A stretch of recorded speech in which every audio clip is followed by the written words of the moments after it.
دو تین باتیں میں بطور تبرک عرض کروں تاکہ علماء سے دعا مل جائے اور آپ کو عقیدے کی کوئی روشن کرن نظر آ جائے. فرمایا جو ہمارے محبوب ہے نا، نام نامی اس میں گرامی کے ساتھ میرے آقا کو یہاں پکارا گیا تاکہ کسی کو شک نہ رہے کہ کس نبی کی بات ہو رہی ہے. حضور کا اس میں ذاتی ہے کہ نبیوں میں جو محمد ہیں صلی اللہ علیہ وسلم، ان کے بعد کوئی نبی نیا آ سکتا نہیں. اچھا، اگلی بات محبوب پاک علیہ السلام کے بارے میں فرمایا بالغ مردوں میں سے کسی کے باپ نہیں ہے. اس کا مطلب کیا ہے؟ توجہ رکھیں میری طرف، آپ کو مسئلہ سمجھاؤں.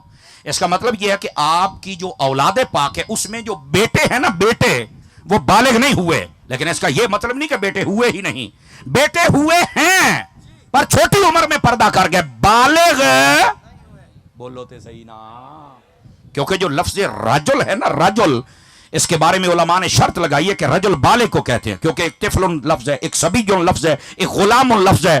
ٹھیک ہے، اس طرح ایک رجل ہے، اور جب آخری عمر میں بندہ پہنچ جائے تو شیخ اور شیخ فانی پر پہنچ جاتا ہے. آواز سمجھ آ رہی ہے آپ حضرات کو؟ اچھا، آپ کی توجہ نہیں ہو رہی، کیا چیز ہے ادھر؟ آپ ادھر دیکھ رہے ہیں سارے، میرے ال ویکھو پتر، میں تقریر کردہ بیٹھا. سبحان اللہ فرمائیے پیار کے ساتھ. یہ مسئلہ سمجھا رہا ہوں، سن لو. اس لفظ رجل سے بھی، رجل بالغ کو کہتے ہیں. لیکن میں حضرت مفتی صاحب قبلہ کی توجہ چاہ لیتا ہوں، اور میرے دائیں بائیں جتنے علماء و سادات ہیں ان سب کی توجہ چاہ لیتا ہوں. رجل صرف بالغ کو نہیں کہتے، کامل رجل وہ ہے جو بالغ بھی ہو، صحیح العقل بھی ہو اور زندہ بھی ہو. دوبارہ پھر سن لیجئے، کامل جو رجل ہے اس کے لیے زندہ ہونا بھی شرط ہے، صحیح العقل ہونا یعنی پاگل مست چلا صحیح، بولتے صحیح نا یار، یہ نہیں ہونا چاہیے، زندہ بھی ہو اور بالغ بھی ہو. یہ تین شرطیں ہیں، سمجھ آ رہی ہے؟ وہ کامل رجل ہے. اچھا، کامل رجل زندہ بھی ہوتا ہے؟ ہاں جی. صحیح العقل سارے معاملے بھی سمجھتا ہے؟ جی ہاں. بالغ بھی؟ جی ہاں. سمجھ آ گئی ہے؟ کیا ہو، میں کہا کھلو تینوں پھر ایک اور 40 سالی گل سناواں. جی وہ کیڑی ہے؟ میں نے کہا قبر میں 3 سوال ہونے ہیں. امام بخاری نے ویسے وہی حدیث لکھی جس میں ایک ہی سوال ہے، اور فائنلی سوال ہے یہ، من ربک ما دینک. سمجھ آ رہی ہے؟ ما کنت تقول فی ھذا الرجل. سمجھ آ رہے ہیں؟ یہ مختلف الالفاظ والطرق والسند روایت ہے. ٹھیک ہے، امام بخاری نے آخری سوال حضور کے بارے میں پوچھا جائے گا. لیکن یہاں ایک تفصیل سن لیں، جب کہا جائے گا نا من ربو کا، تیرا رب کون ہے، تو اس نے کہا نا میرا رب اللہ ہے، تو پتا چل جائے گا کہ شرک والوں میں سے نہیں ہے.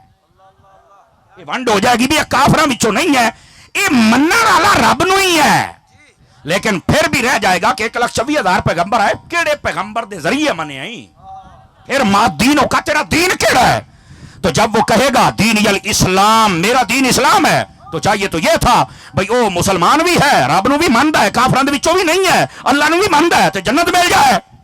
دین الاسلام کہہ چھڑے ہے. تو اب اللہ رب العزت نے یہاں پر بات ختم نہیں فرمائی. فائنلی سوال، ما کنت تقول فی ھذا الرجل، فی حق ھذا الرجل، مختلف الفاظ ہیں، بتا ان کے بارے میں کیا کہا کرتا تھا. اور میں حضرت مفتی صاحب، آپ کی شاہ صاحب اور جتنے علماء بڑے آپ کی توجہ چاہوں، میں نے یہ کبھی بھی یہ کسی تفسیر میں نے نہیں پڑھا. ہمارے استاذ گرامی ہوتے تھے علامہ صدیق صاحب رحمۃ اللہ تعالی علیہ، بورے والا والے، اب پردہ فرما گئے. ہم نے فلسفہ ان سے پڑھا تھا، سراجی ہم نے کچھ ان سے پڑھی، باقی حضرت قبلہ علامہ شیخ الحدیث و تفسیر مفتی قاسم صاحب دامہ اقبال ہو آپ سے پڑھی ہے، بیضاوی بھی ہم نے آپ سے پڑھی تھی. حضرت نے ایک دن اس پر کلام کیا، اور کیا خوب کلام کیا، سنا دوں اگر آپ جاگ رہے ہیں تو. او فرمایا یار تسی اجے تک ایتھے بیٹھے ہو، ابھی کیا کہا کرتا تھا. او فرمایا نہیں ہو انج نہیں ہونا پوچھنا. اسی کہ استاد جی اور کیویں پوچھنا ہے؟ فرمایا سٹائل ہوندے نے 2. میں سی کہ او کیویں؟ فرماؤندے نے کہ ایک اے ویکھو، اے بیٹھے نے مفتی صاحب، اے بیٹھے نے شاہ صاحب، ایک بندہ انہاں نال پیار کردا ہے، ایک بندہ انہاں نال نفرت کردا ہے. دونے بندے پھڑے جان تے مینوں کوئی آکھے نو پوچھ انہاں دے بارے کی کہندا سی، مینوں پتہ ہوے بھی کی کردا ہے، تے جے پیار کردا ہونا ہے نا تے مینوں بڑے پیار نہ کہنا ہے یار اے دس انہاں دے بارے اوئے تو کی کہندا ہوندا سی. چاس نال یہ سٹائل سمجھنے کی کوشش کریں. فرشتے بھی اس وقت وجد میں آئیں گے جب وہ حضور کی شان سنائے گا.